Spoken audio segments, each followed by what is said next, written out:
education was the great equalizer. So we use that even today as a way to connect our kids and our families. Because if I can get parents to understand the importance of education, no matter how well they did or didn't do in school, let's look at your children and try to emphasize that first, then build off of that, everything else. Values, morals, talents, gifts. All those things will come with education being part of that foundation.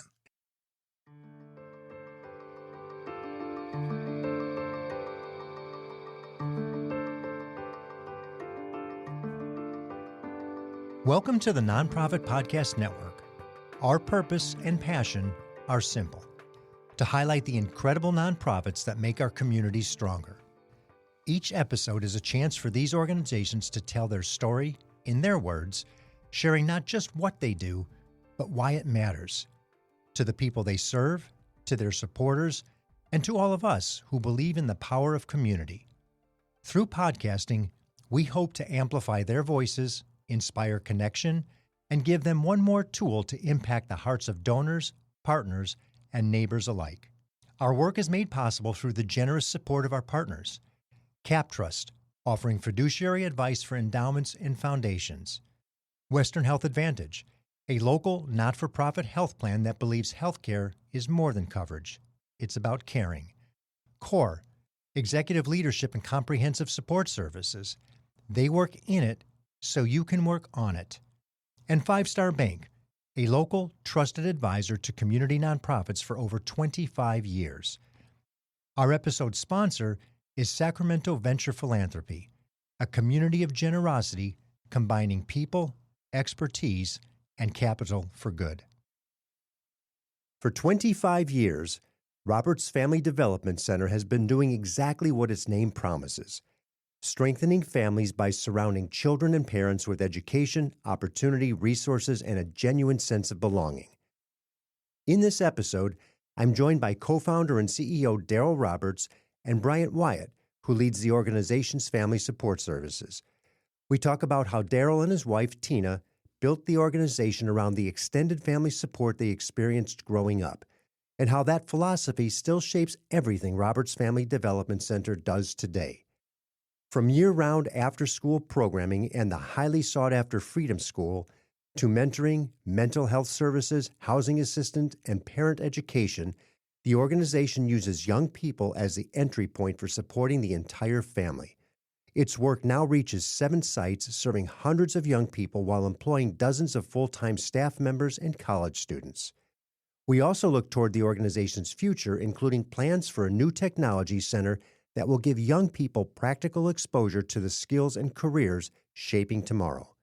This is a conversation about family, education, leadership, succession, and the determination required to serve a community for a quarter century. Most of all, it's about making sure every family that encounters Roberts Family Development Center knows one thing: somebody cares.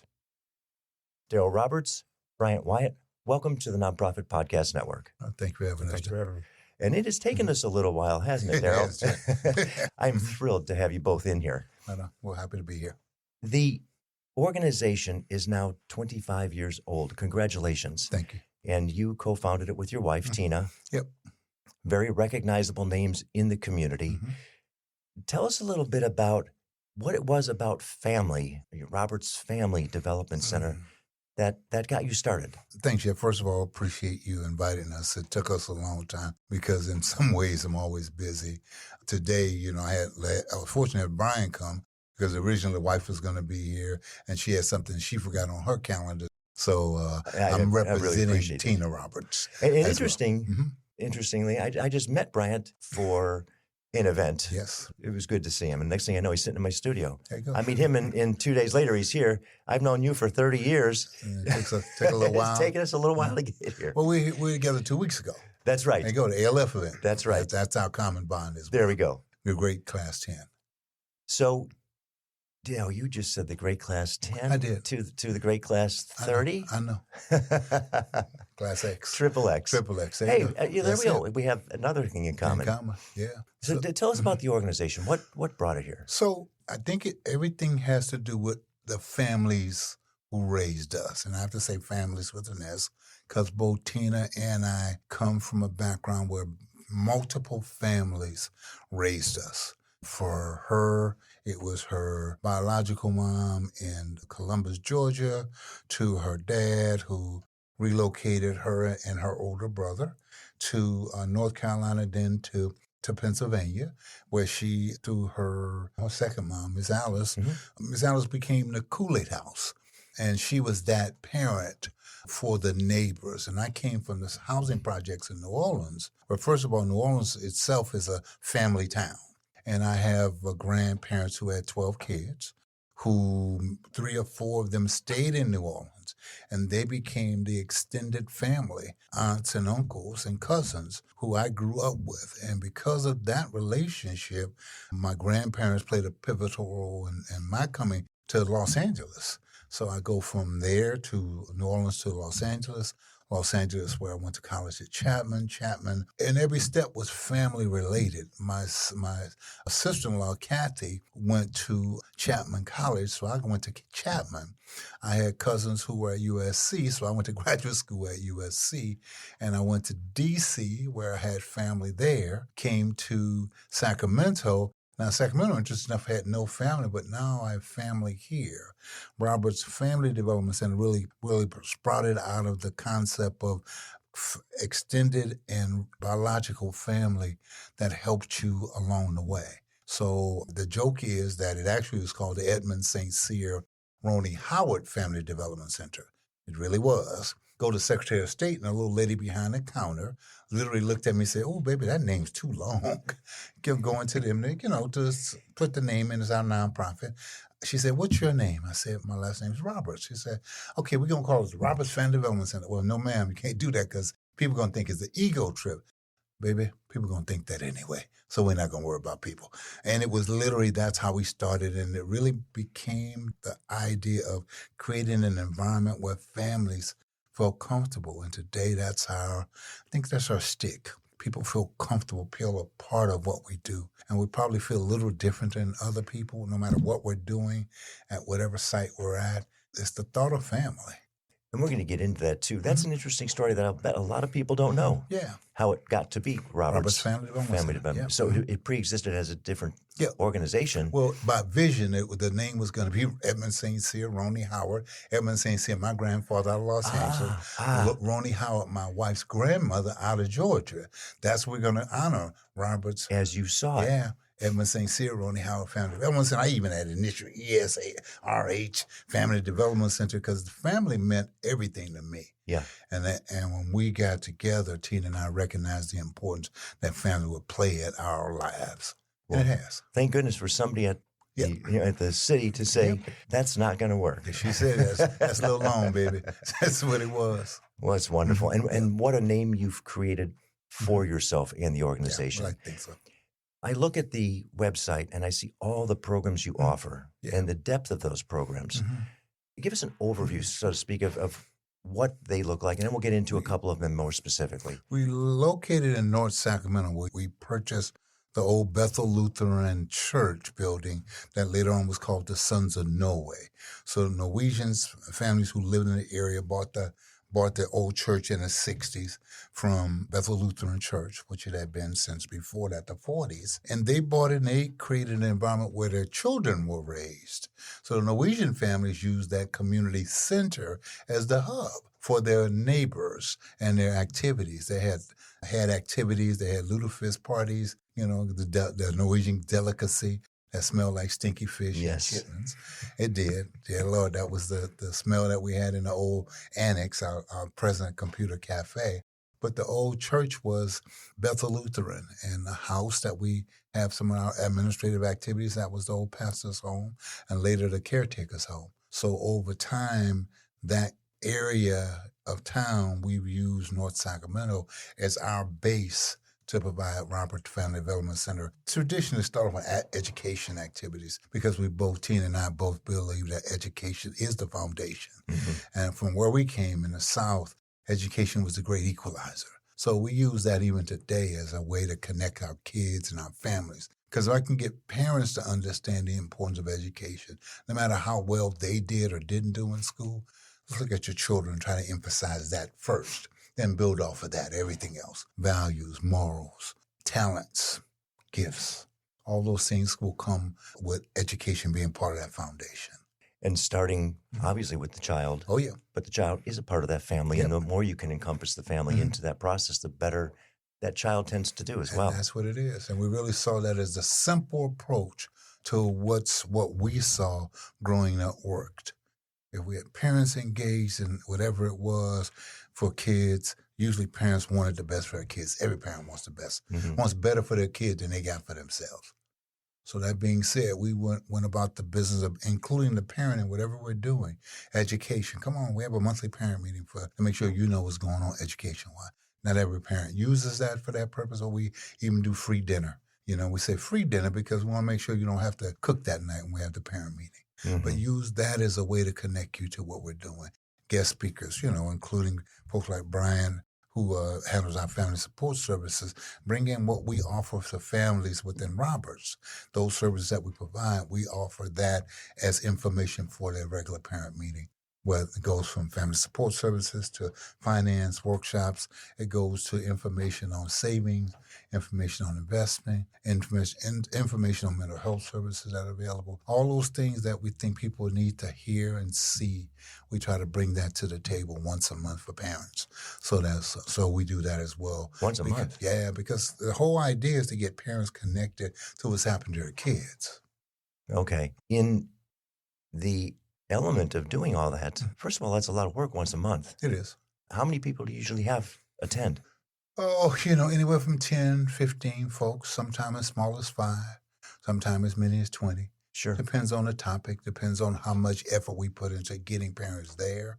Because some of it includes getting the staff committed to making that work. Sure. And that's a different take on people with employment now. I grew up in an era where doing extra was just part of life. Yep. Today's young employees looking at job a little different. I'm looking at Bryant over there going, yeah, maybe a little bit. So as one of those people, Bryant, what do you think? Just back to that same question about connecting families.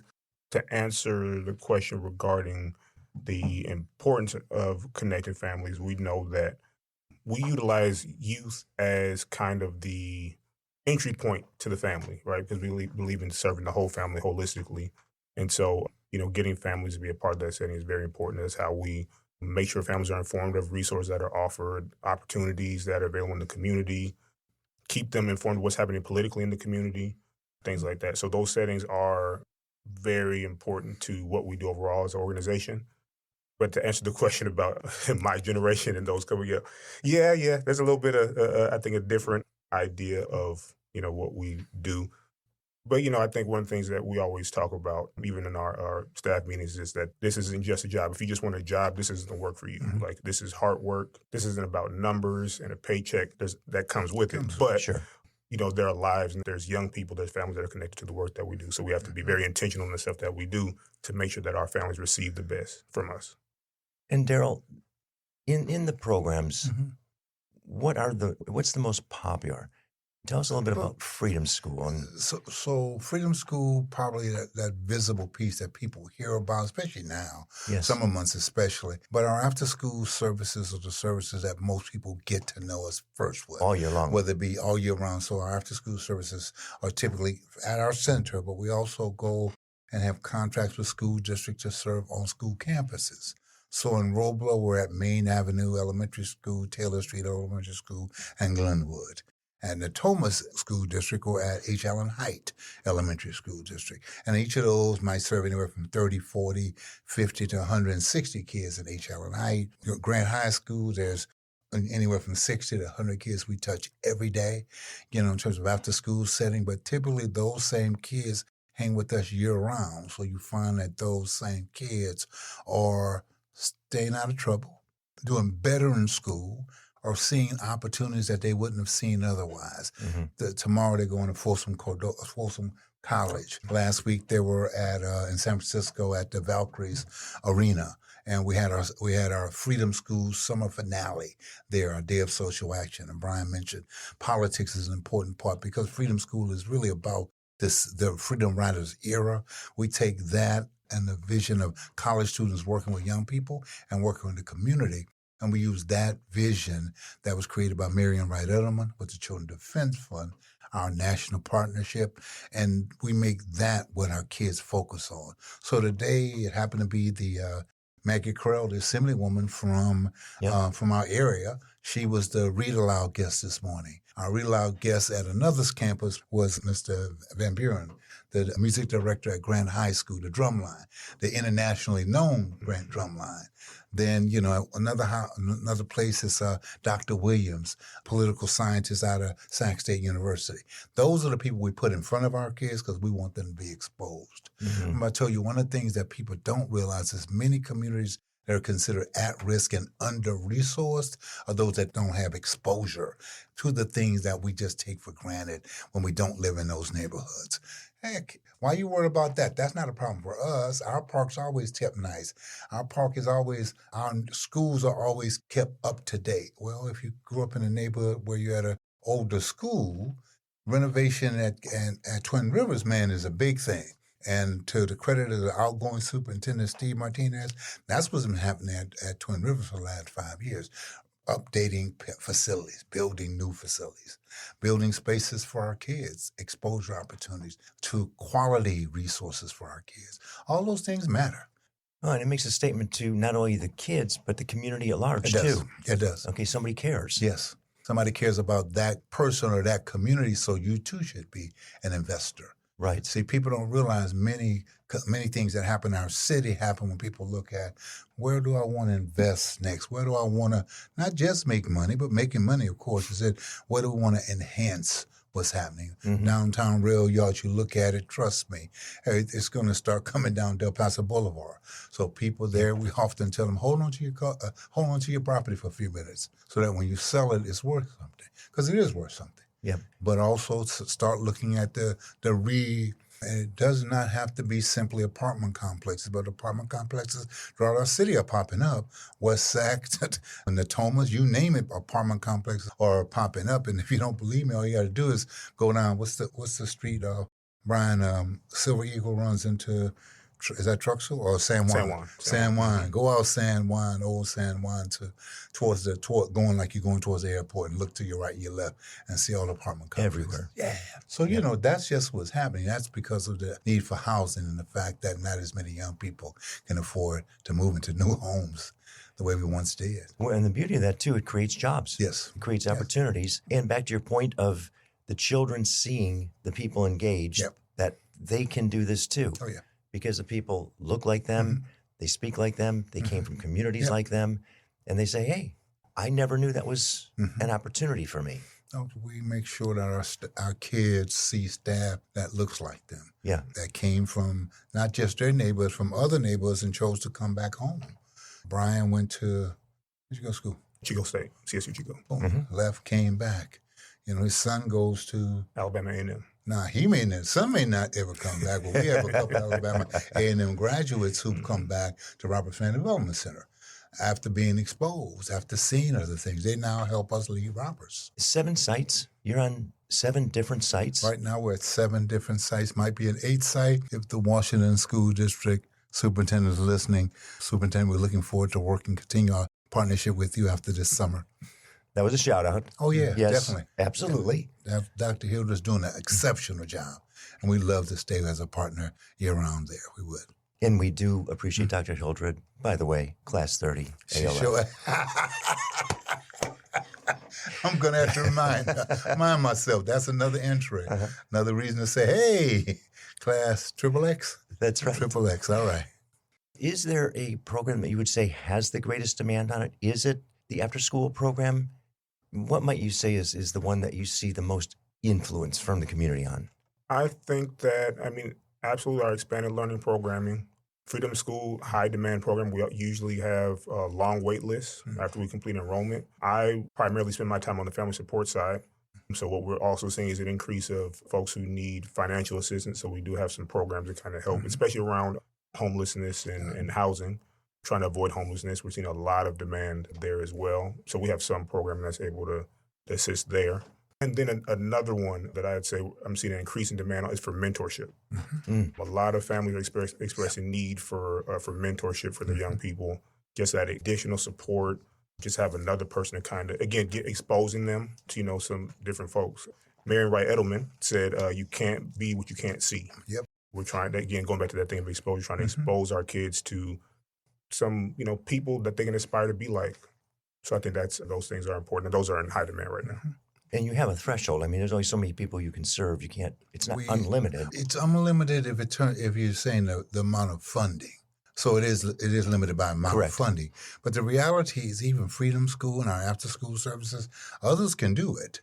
If you're willing to commit what we commit and do the work to where we're willing to do it, because our Freedom School is our culture. We do families. That's what Freedom School is about. Freedom School is about, not making your kids robots, but instead giving them an opportunity to think freely. So others can do that. You just have to be willing to go through the process and make that commitment. We don't do 1 to 20. So most after school summer programs do 1 to 20. We're 1 to 10. So if you're willing to fight for the funding to be able to do that, or take funding that you might have put to something else, put it toward that, then you can do that. You just got to be willing to make that sacrifice. Same thing we ask for kids. Yeah, that's better than a classroom. Yeah. During the summer, we're talking about a college student or, a sophomore in college. Yeah. Put 20 kids in front of them. It's just babysitting at best. So we just don't want that. We want to train them how to connect with our kids. 10 students that you're working with during the summer, during the school year, it might be 15. But also know that we have processes and we have ways to bring high schoolers in to help. We have ways to get other college students through work study and other ways to help. Both the CSU schools, the UC system, as well as the community college system have fellowship programs now. So we take some of those fellows and put them with our staff, and they learn to work with our kids. We have mentors, Brian mentioned that, outside, and also paid mentors. We hire college students to come in as paid mentors. See, we recognize people are not, maybe don't have the same reasons for doing things as we once did. Well, we know it still needs to be done. So everybody needs a mentor. That's great to hear. And that's a perfect segue to the next question of relationships in the community that you have with other organizations collaboratively. You don't survive 25 years without having deep collaborative connections. I think part of what we have had at different times, let's just say the last 5 years. Last 5 years, Golden One as a fiscal partner has helped us become a better community partner. What I mean by that is we've been able to put aside some of the dollars that Golden One gives us, and it's allowed us to sponsor children events, sponsor the Drumline at Grant, sponsor and help our football program become better, our junior Pacers, or our Sacramento Saints football program, or our cheerleader program, or our Pacerettes. Those are things that we're able to support as a partner.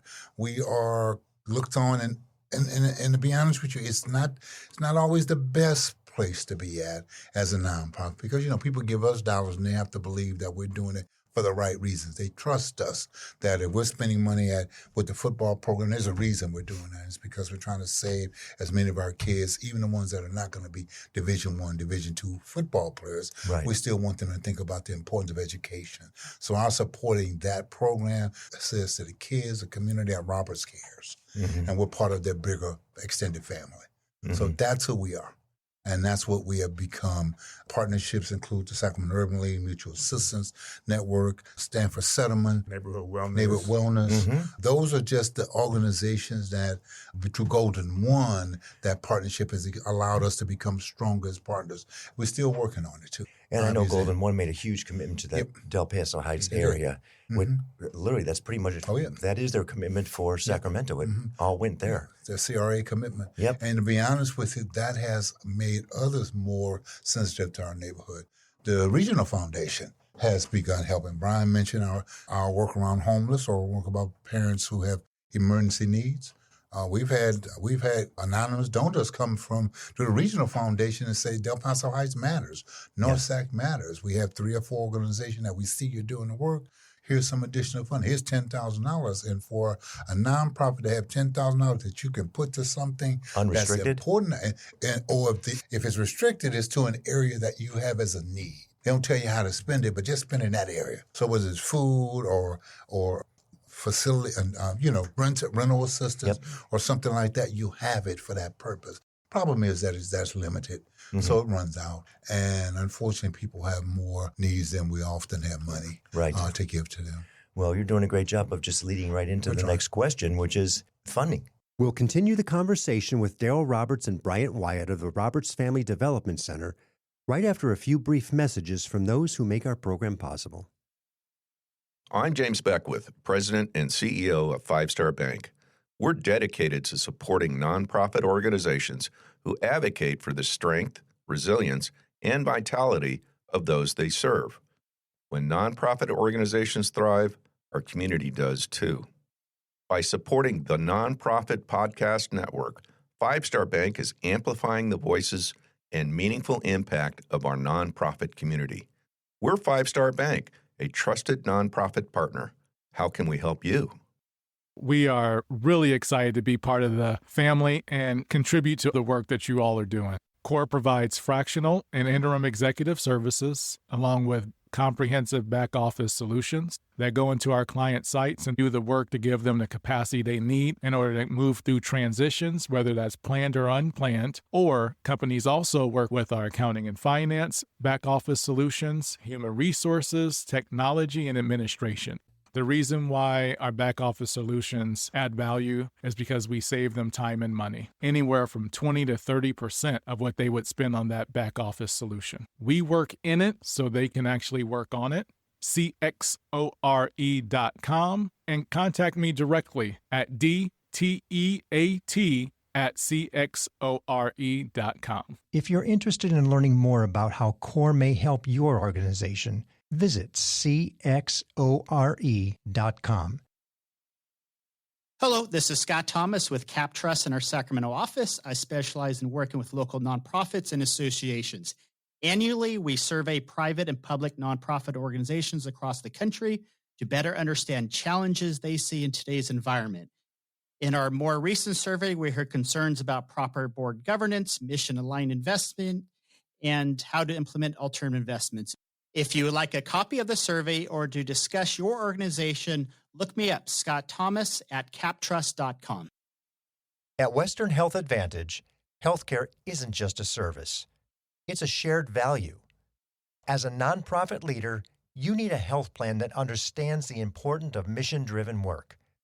Western Health Advantage is a local, not-for-profit health plan that supports organizations like yours with affordable, flexible coverage options for your team. But what truly sets them apart is their commitment to community, supporting nonprofits like the American Heart Association, Sacramento Ballet, and the Crocker Art Museum's Pay What You Wish Sundays. With access to top-tier providers and dedicated local support, Western Health Advantage is more than a health plan. It's a partner in your purpose. Explore your options today at westernhealth.com. Western Health Advantage, healthcare with heart, designed for those who give back. Hi, I'm Brad Squires, CEO of Sacramento Venture Philanthropy. For more than a decade, SVP has brought together local donors, business leaders, and nonprofit changemakers to do philanthropy differently. Through pooled funding, hands-on mentorship, and programs like Fast Pitch and 100X, SVP helps nonprofits build real, long-term capacity, not just short-term solutions. If you're looking to go beyond writing the check and want to use your experience, your voice, your leadership to create a lasting impact and have a lot of fun doing it, now is the time to join SVP. Learn more about becoming a partner at svpsacramento.org. How is the organization funded? $6.5 million budget this year coming up, $7 million Congratulations. budget. That is a huge amount of money. We employ 40-plus staff members that are full-time. We employ another 50 to 60 part-time college students, typically, that work with our kids in the after-school setting.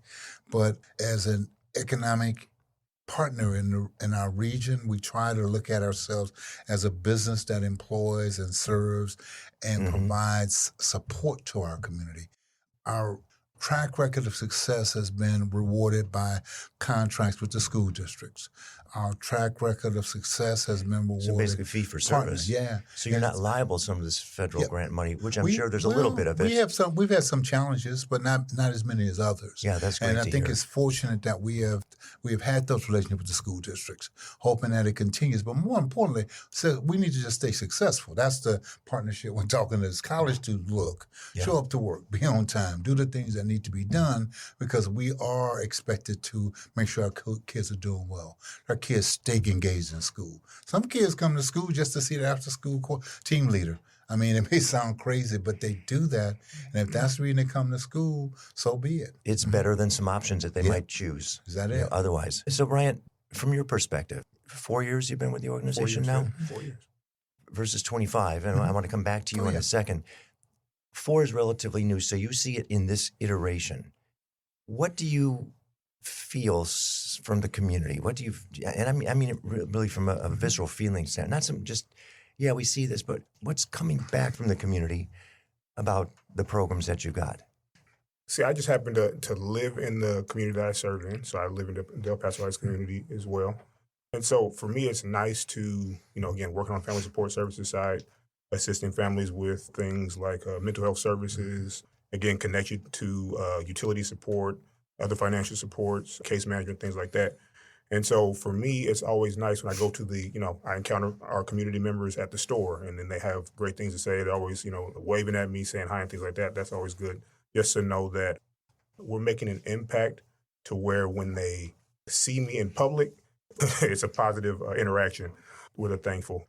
And I think that, I have been with Roberts Family Development Center for 4 years, but I'm familiar with Roberts Family Development Center for at least 22 of the 25 years, just through connection that Mr. Roberts has with my father and things like that. And so RFDC, has been, I think will continue to be for ages to be a pillar in the community because again, it's all about the family. It's all about serving the family, connecting family to resources, and family to education, and just trying to wrap around and support the families in our community. And it's funny, I've been here long enough to be able to hear Brian say, man, I've known you 20 plus years. And I have, through his dad. Yes. So, and I have relationships like that because I've been here in Sacramento for 40 years. I came here because of graduate school, never left.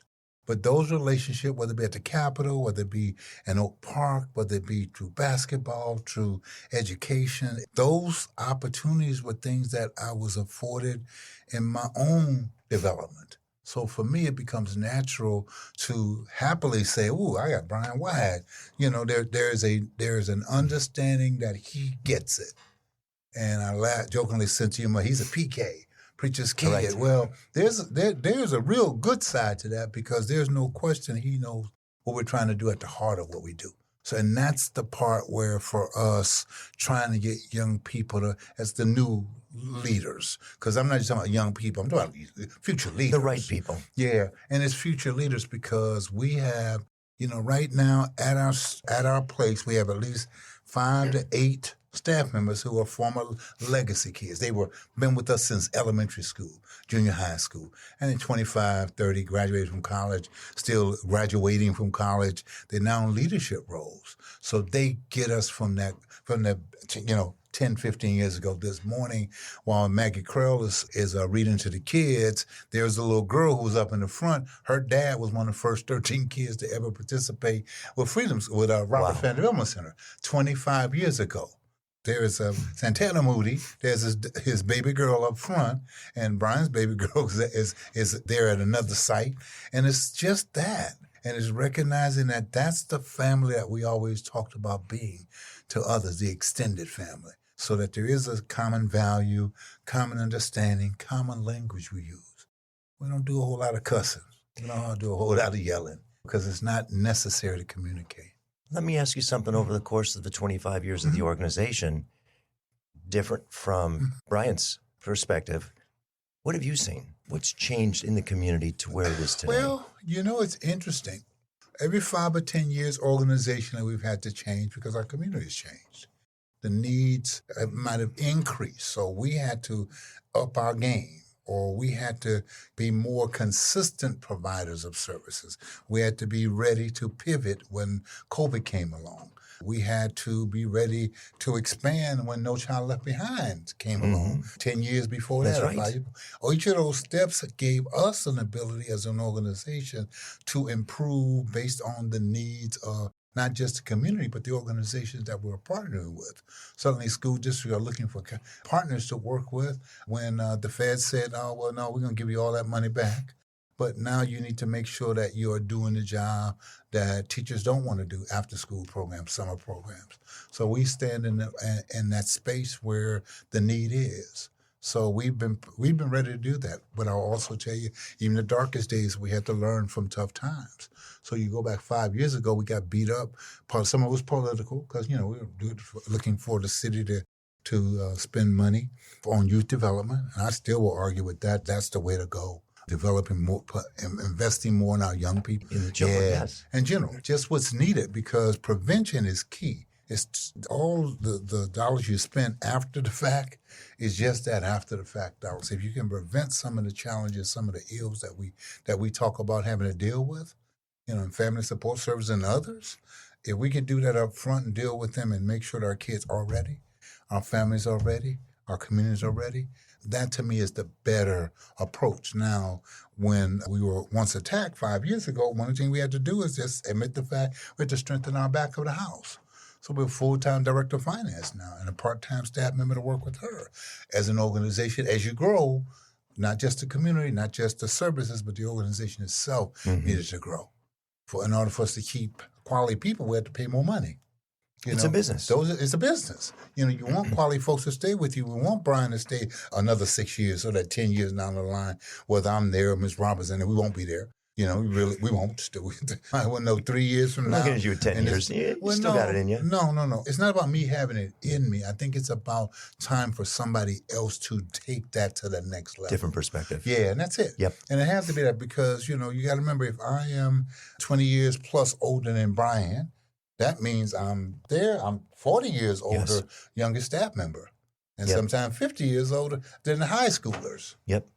So at what point do you recognize your ability to be as effective as you once were? It's time for somebody else to take on that. I applaud you for that too, because many times, I'll walk into a board meeting and I look around and too many people look like me. And I don't mean by color. I get you. But I mean gray hair. I get you. No, I understand. It's too old. Let's be honest, though. Part of it is many of the people who do this work really didn't do it for financial reasons. But as you get older, financial reasons are the reason you have to stay around longer. How do you make it so that when I retire, that my wife doesn't say, well, I can't hang out with you anymore because you can't afford to go and do some things that we want to do. Yeah. So I got to figure out a way to do that. That becomes the extra reason why you see many people stay longer. I was actually not so much leadership in operation, but board. Yes. To where those boards are not relevant to the community that they're serving any longer. And in many cases, sometimes not relevant to the community anyhow. So you get the NELP, the ELFs, you get the NELP, the Nehemiah Emerging Leaders Program. Thank you. And others like that. That is preparing young leaders to do that. Yes. So what we have to do is recognize that they are being prepared, but they also have to be unafraid to say, hey, I'm here. Yeah. I want to help. I think that's important. Back to a funding question. If budget was not an option, if somebody says, hey, I want to see you take off North Sacramento, Del Paso Heights, here's a blank check, Derrell. Tell me what you would do with it. We want to build a tech hub, a tech center.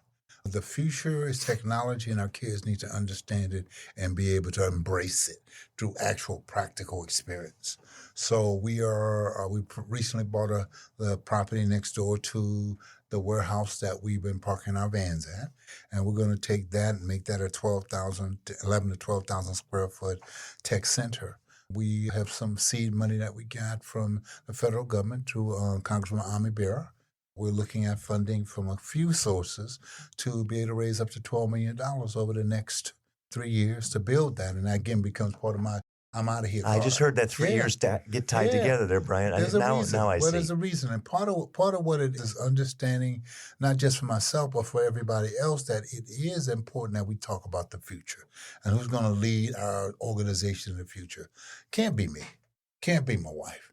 we brought it to this space. Now we need the Bryants and the others that are there to decide this is what I want to do. Correct. Because this is what I want to do, but it ain't easy. No. It ain't easy. You know, every 5 years that I'm telling you about, 5 years, I had to grow my behind up as a leader, as a man, as a person, as a believer, as a day-to-day operator of real stuff. I couldn't be about bullshit. Right. Couldn't have to be real. And for real. Yes. For real, because it's serious. Oh, no. And people had to see that. And people, whether they understand me, it's fine, but they have to say he's serious about it. Yeah. Whatever he's doing, I don't know what they're doing exactly, but they've been doing it for 25 years. Right. And except for that one time, they have no other knocks against them that says they don't know what they're doing. Right. And we learned. You know, each step we learned. Well, that's back to that get serious part. Oh, yeah. But you also have to bring people around you who are serious about the work, educated, hardworking, understanding. You know, it's not a 9 to 5. So you're on your way with this tech center already. Oh, yeah. Yeah, we closed the property deal, Golden One, a partnership that we have with them. We closed the property deal. We have architects lined up. We're doing the property surveillance right now. Yep. We're about to tear down the fence, a part of the fence. We won't tear the whole fence down, but we tear part of the fence down to begin having access to the lot. And we even were looking at the apartment complex next to it and saying maybe we can buy that at some point as well. But those are the things that will keep me excited for the next 3 years. And that's where those collaborative partnerships come in too, where somebody says, hey, we'll work with you on the apartment building because that's what we do well. Yes, we do. Yep. You know? And it becomes that. Yeah. And as you ask us about partnerships, I think we have been blessed to have financial partners. We've been blessed to have school district partners. We've been blessed to have church partners. We've been blessed to have thought partners. Mm-hmm. And it's been quite a ride, but it's been one that I really have felt good about. Some sleepless nights, but there are a lot of times when you in a place and somebody says, Mr. Roberts, this is my baby girl. I was telling about the time I played basketball at the Salvation Army, or the time you took us to San Francisco or took us down to Chapman College or to a Dodger game or Angels game. And you start going back in time, oh, that was a long time ago. Yeah. Yeah, and realize, man, that was 30 years ago we did that. Or, you have a kid at the Agent Sports Association who's running it now who says, Mr. Roberts, I started this with you at the Salvation Army. Okay. And we realize. Aren't those rewarding? Yeah. Aren't those some of the most rewarding things? Mm-hmm. And I'm sure even today, Bryant, you see some of it in 4 years, but you don't see a generation of it yet. No, not yet. Which is really the neat part of it. I go back to COVID because I think about the number of folks who didn't keep their doors open during that year and a half. And everybody said, you guys kept your doors open. I didn't know how to close the doors. Right. Because I was afraid if we had closed the doors, what would happen? They'd never open up again. Yeah, literally thought like that. Yeah. So that was my thoughts at that moment. So today, as we look at whatever we're doing, including the tech lab, put a tech hub in North Sacramento, it's going to happen. Yeah. How's it going to happen? I'm not sure right now, but I know we have a strategy, a plan. But it's the same strategy and plan. 25 years ago when we started the center, a lot of that thought, the names that I had on a piece of paper, only 2 or 3 of them really got involved with it. But we're still here. So the names I have on the paper today about a tech hub or a tech lab, they may be the people that pull us through. But I can tell you one thing, we're going to do it. And 3 years from now, we're going to do it. And there are so many business successes. And I equate nonprofits to businesses. Yeah, they're businesses. Just a different tax status. That's it. That's all it is. And you look and they go, I didn't know how I was going to make it. I just knew I was going to make it work. I figured I had the right pieces in place. Yeah. Ryan, from your perspective, what does that look like when you hear Derrell talking like that and you're going, well, wait a minute. You mean you're not quite sure how it's going to happen? How does that sound to you in terms of confidence going forward? I'm a person of faith. That's one thing. I've seen the work that we do. I've seen its effectiveness, and I just believe that's going to continue. And then also I've seen Mr. Roberts' work and just how, intentional he is in the work that he does and how tireless he is. I don't understand or know how he finds the strength to do all that he does, but he does. But yeah, I believe that it's going to happen. We're going to continue the work. We're going to get better. We're going to continue to grow. That's what I believe. You got the right guy sitting across from me. Well, part of it, though, honestly, that Brian. That was an answer I was hoping to hear. Brian is one who gets it. When enough people say we, Gets it. It's yeah, such a key when two we, words, when right? we are at it, when we going to make it work, when they own that, man, it's so much easier. It works. Yeah. You figure it out. Yeah. You figure it out. Well, that's all you need, a bunch of people who are willing to put in and make it we. Because if we can do it, oh yeah, it's doable. Give me a story. You've kind of aligned a few throughout the conversation of maybe an individual that you saw come through the program, maybe even a little more challenged in their lifestyle. And here they are today, somebody of significance, whether in the community or just leadership somewhere else. I've been at it so long and so many years. There's so many people and individuals that I can say that about who are leading the city, leading the county, who are leading nonprofits. And I mean that. Yes. Who are leading significant movements right now, that there's not just one person. There are a lot of folks who I can tell you have showed me that it's doable. I can show you families who, I'm left one kid I think about right now, Mahari Paul, good example. And I say Mahari Paul as he's still growing, going through tough times right this moment. But what it was, I met him in eighth grade at ML King. The first time I realized who he was, I think for 2 days in a row, I've been bothering him about the footwear. And I was always telling kids, the reason I tell you about your footwear is because if something were to happen and you were in flip-flops, the famous that famous shoe wear back in those days, you could turn and hurt yourself, or you can be slip off of them. Get ran over because if something were to happen, anything, or also liability. So I'm having all these reasons. I'm telling him not to wear it. Well, one day he comes in one morning. I'm tired of it, and now at this moment I have to make it. I got to make a statement. The statement was, "Give me those things." I took them and I put them on the side. So now I'll get About 10 minutes later, I get a lady coming to the library at Martin Luther King Junior High School. Who is Mr. Roberts? She lets me know. Who is Mr. Roberts? This is probably 10 years ago. And I said, well, I am, but you give me a second because I'm talking to kids as soon as I'm finished. Well, I go outside and she said, well, you took my kid's slippers. How dare you take my kid's slippers?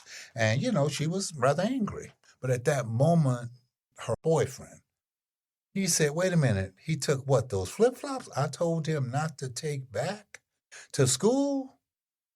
And she said, yeah. He said, that's okay, sir, don't worry about it. Baby, we're just going to leave here because he wasn't supposed to bring those flip-flops anyway. It just told me sometimes if you are consistently who you say you are and you're willing to go through the tough time, the community will support you. And that's the way it's been for me. Mm-hmm. And that's the part, no matter what it's been, each step of the way, whether it be COVID, we had Mulvaney's B&L pop in and the governor supporting Mulvaney's B&L to do food distribution program. Or the school districts say, we heard you're going to stay open. Well, we need some places where our kids can go. They can't go in person, but we heard you actually are trying to do Zoom. We'll work with you. That's how it's been. It's been that way when federal cuts came along. People said, are you impacted by federal cuts? Just a little bit. Well, we'll help you in a little bit you are, but in the meantime, tell us how to help. And it's been that way. And you look at the last, Assemblywoman names us Nonprofit of the Year. We have another Congratulations, honor. by the way. Thank you. We're having another honor in about 2 weeks. I'll be able to come back and tell you more about it. It's one of those significant moments when you realize what you're doing has paid off. So those are the reasons I can say to you, in 3 years, not only will Tina and I move to the side, but also we're going to give the keys to a new computer technology center to the organizational leaders who will take it into the next, and the board members who will make it happen from then. So that's the way I look at this stuff. That's how I move. And I think the testament is 25 years. Yeah. You're here. Mm-hmm. You're still here. Yep. And you're not going anywhere. No. You're growing. Yeah. Organizationally, we like to think we figured out how to change when need be, how to pull back when necessary, how to give others an opportunity to lead. That's the true piece for me of leadership. Look at the number of organizations and individuals who used to be with Roberts who are now leading activities around the city and within the region. I'm happy. I'm proud. That's got to be moving just to see people who have come through the school in some way, shape, or form through the development center and see the families engage in their community. So as a nonprofit executive, you carry it with you all the time. Yeah. It never goes away. But there are some... When I go to Monterey Jazz Festival, I'm actually allowed to be a jazz lover. Oh, you just gave me one of my questions, because we're about to go beyond the mission for a second to learn a little bit more about Derrell Roberts. And Brian's going to take notes on these, because I'm sure some of these he doesn't know. But now we know one, Monterey Jazz Festival. Oh, yeah. I love it. My wife loves Monterey. I love Monterey. I love jazz. I grew up in New Orleans. I played music there. I gave it up when I came to California, but I still have a love for jazz. I have a love for music. Yeah. I'm a horrible golfer, and I love the game. And I hated every other stroke. So, it's what I like to do, because first of all, I only hang out with people I like. Yeah. That's the one thing about me in golf. I do not play with anybody that I don't want to have a relationship with, whoever it is. So if we're playing golf, I really have decided you're all right. Because I'm spending 4 hours with you. Right, right. It's 5-6 hours sometime. If you don't like somebody, that's not a good feeling. Especially if you're not a great golfer. No. I don't care how good I am. I'm just, if I was a good golfer, it wouldn't matter. But because I'm not a good golfer, it has to matter. I better enjoy myself some way, shape, or form, right? I can relate to that. I can laugh with folks. Okay, so we're going to go through some of these fast. Cool. Early bird or night owl? Night owl. Favorite color? Blue-brown. What's one local place you wish more people knew about? Everybody knows about Mulvaney, so I can't choose 1227. Food. I like food. Yeah. Totally Restaurants. Agree. Yep. Okay. When you were a kid growing up in New Orleans, what'd you want to be? Policeman, journalist, and a superhero. Got to know. Interesting. Yeah. Daily or weekly habit that keeps you sane? I know it's not golf. Hanging out with my wife. Love it. Yeah, I think I'm real fortunate. I have somebody who seems to like me, and I like her a lot. Yeah. Yeah. That just got you big points. Tina's loving this. We're gonna cut this out just for you. Yeah. Who is somebody that helped shape how you lead? We were just talking about that. Oh man. Again, there's so many. I am serious. I'm looking at my grandfather, Edmund St. Cyr. I'm looking at my dad in his later years, because the first two marriages, he's horrible at it. The last marriage, figured it out. Oh man, third time's a charm. Well, and he had God in his life, so you start realizing, there's a way to make this work. Yeah. And you can still be a nice guy, fun-loving, and all those things, but you're focused in a different way. And he was that way. Politically, Grantland Johnson. Grantland was really interesting. The funny thing I always learned about Grantland, it was late at everything, but he always was on time when he got there. He took care of business. So when he got there, people expected him to do whatever he agreed to do. So I find that as being really as important. When you show up, show up. Show up. Yeah, show up.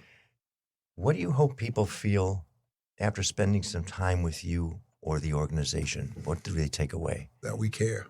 Yeah, that we care. I mean, that to me means more than anything else.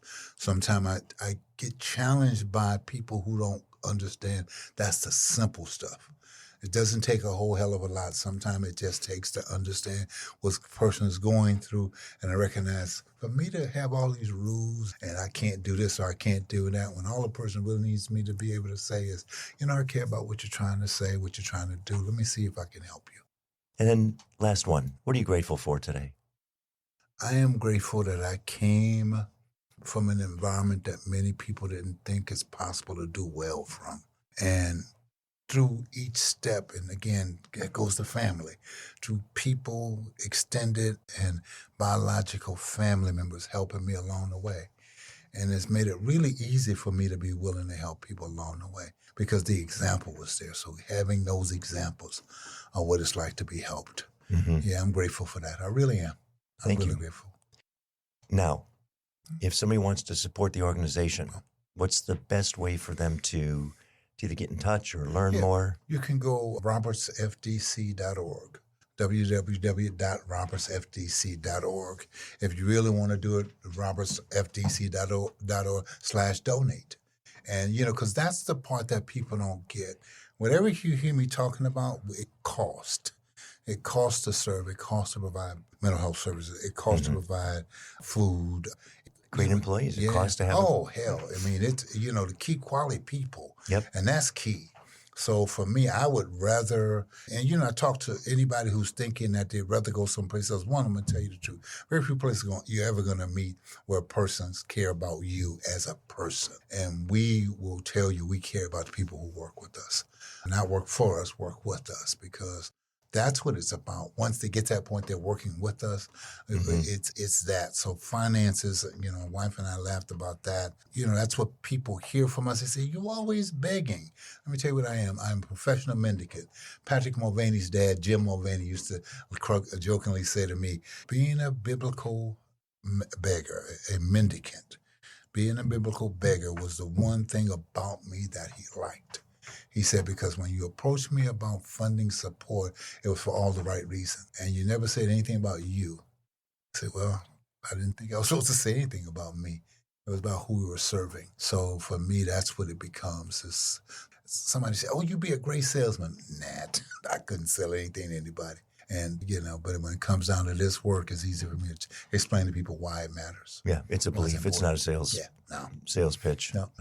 I have to say thank you for what you and Tina started 25 years ago. Thank you. What it means to the community, what it has caused to happen to the benefit of the community is significant. You are changing lives for families one child at a time by a variety of programs that you've got in so many different ways. So thank you. Thank you to your entire team of 40 plus who are making it happen. Bryant, thank you for being here and being a part of this conversation too, because you are the future of the organization. And it's people like you who are going to take these things to the next level to continue to serve the community in the way that it's been served in whatever that contemporary fashion is going to look like 2, 3, 4, 5 years from now. And we know it'll be AI influenced at least in some way. It will be. So I appreciate you both coming in today. Thank you. And let's go make something better. Thank you, Jeff. Thank you for listening to the Nonprofit Podcast Network. We hope today's episode inspired you and gave you a deeper look into the work of our local nonprofits.